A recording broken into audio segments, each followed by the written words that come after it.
Mon Seigneur et mon Dieu, je crois fermement que tu es ici, que tu me vois, que tu m'entends. Je t'adore avec profonde révérence. Je te demande le pardon de mes péchés et la grâce de bien faire ce moment de prière. Ma mère, Marie Immaculée, Saint Joseph, mon Père et Seigneur, mon ange gardien, intercédez pour moi. Un jour, un élève m'a fait une feinte. Ce n'est pas qu'on jouait ensemble au football ou à autre chose. Non, c'était une manière de faire parce que il voulait me faire un piège. Je leur donnais un cours de catéchèse dans une école où j'étais aumônier il y a quelques années. Alors, l'élève voulait me faire dire ceci, que Dieu n'aime pas les pécheurs. Et voici comment il a commencé. Monsieur l'abbé, est-ce que Dieu aime les pécheurs? Je lui ai dit bien sûr que oui, parce que la doctrine chrétienne nous enseigne que Jésus est mort pour nos péchés, pour nous. Eh bien, m'a-t-il dit, le jeune garçon de 8 ou 9 ans, il m'a dit, mais pourquoi alors Dieu, avec ses propres mots, interdit de pécher? Alors, dans sa petite tête, ce petit-là ne savait pas distinguer entre celui qui commet la faute, c'est-à-dire le pécheur, et sa faute, le péché. Bien, mais il faut ajouter, je ne l'avais pas dit à ce garçon pour ne pas trop lui compliquer les choses, que Dieu aime le pécheur, mais il aime le pécheur converti. Il ne veut pas que le pécheur demeure dans le péché pour mourir dans le péché. Il veut que le pécheur se convertisse. Eh bien, cette leçon, nous la tirons de l'évangile de la fête du jour, la fête de l'apôtre Saint Matthieu. Et le texte du jour nous dit, Jésus sortit de Capharnaüm et vit en passant un homme du nom de Matthieu, assis à son bureau de collecteur d'impôts. Il lui dit, suis-moi. L'homme se leva et le suivit. Eh bien, le Seigneur veut nous parler à travers la vie des saints, à travers la vie de ces témoins les plus crédibles que sont les saints. Le Seigneur nous parle, te parle à toi et à moi. Et que veut-il nous dire dans la vie de Matthieu, précisément? Eh bien, le Seigneur veut nous dire dans la vie de Matthieu ceci. Et toi, qui que tu sois, où que tu te trouves, au propre comme au figuré, eh bien, peut-être tu te trouves en ce moment, hein, tu m'écoutes, au cours de ces 10 minutes de prière, dans un embouteillage, sur une route, quelque part.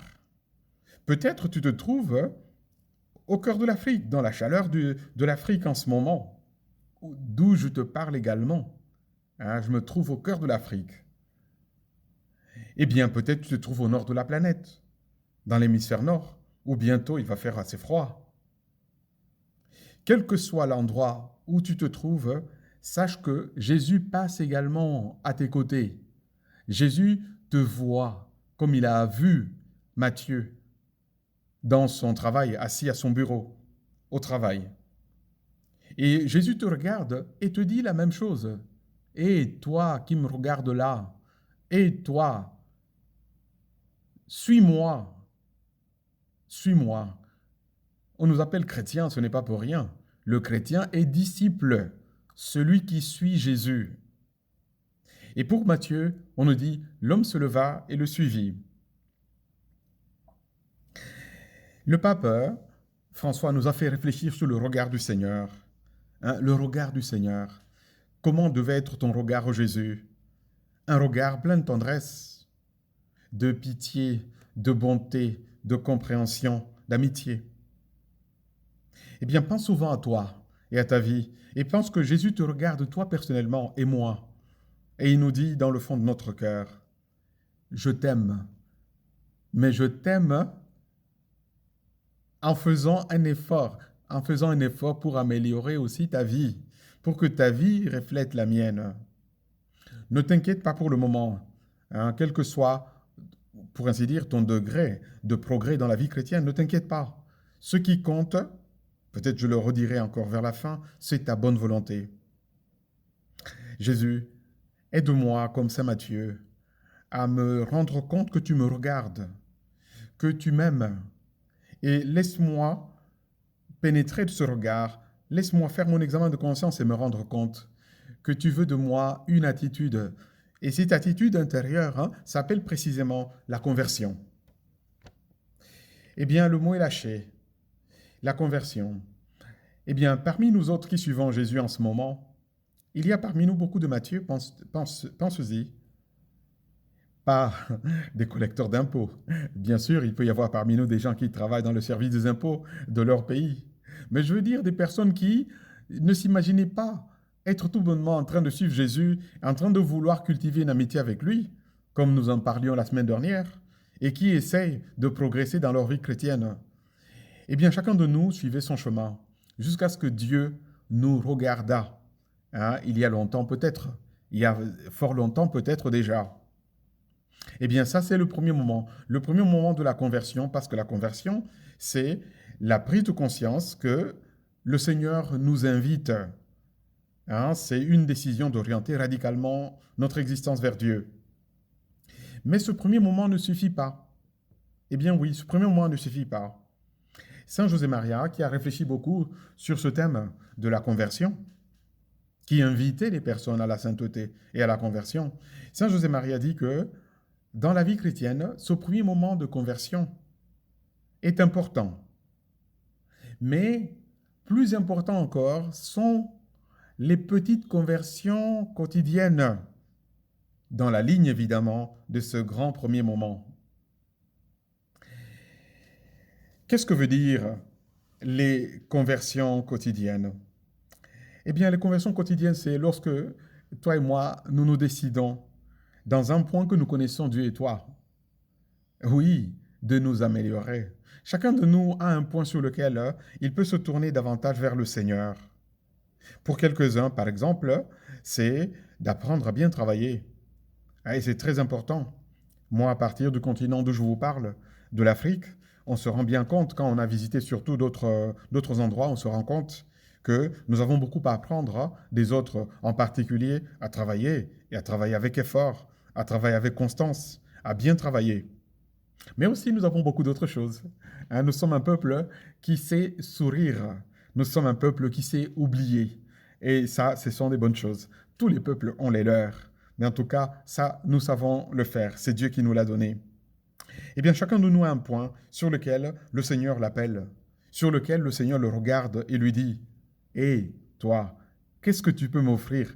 En quoi tu peux t'approcher davantage de moi ?»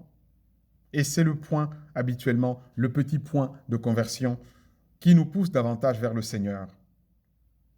Dans la vie de Saint Matthieu, l'aventure commença un jour comme ça, où Jésus le vit à son travail et l'appela.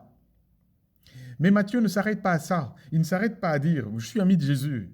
Matthieu pense « J'ai plein d'amis qui, eux aussi… » Ah, ça, c'est la grandeur de la vie chrétienne, Seigneur. Tu nous as appelés à être lumière, à éclairer les autres, même si nous ne sommes pas une lumière. Attention, toi qui m'écoutes, tu n'es pas une lumière. C'est Jésus qui est la lumière. Moi non plus, je ne suis pas une lumière. C'est Jésus qui est la lumière. Mais nous portons en nous la vie de Jésus.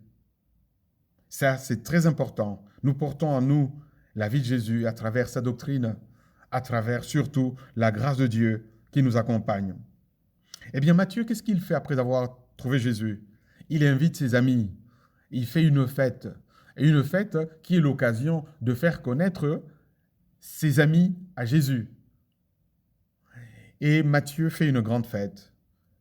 Quelques esprits un peu retors, un peu compliqués, disent « Tiens, voyons voir, cet homme saint va manger avec les pécheurs ?»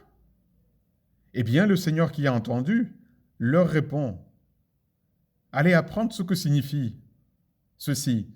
Je veux la miséricorde, non le sacrifice. En effet, je ne suis pas venu appeler des justes, mais des pécheurs. » Eh bien, le Seigneur se fait connaître aux amis de Matthieu à l'occasion de ce repas. Comme le Seigneur veut se faire connaître de tes amis aussi à l'occasion de ta vie. Nous allons terminer notre prière en demandant au Seigneur qu'il nous donne également de nous convertir et de nous convertir au quotidien, en faisant suivre notre première décision, d'être chrétien, de suivre le Seigneur radicalement en faisant suivre cette décision des petites conversions quotidiennes. Je te remercie, mon Dieu, de bonnes résolutions, des actes d'amour et des inspirations que tu m'as communiqués dans ce court moment de prière. Je te demande de m'aider à le mettre en pratique, ma Mère Immaculée, Saint Joseph, mon Père et Seigneur, mon ange gardien, intercédez pour moi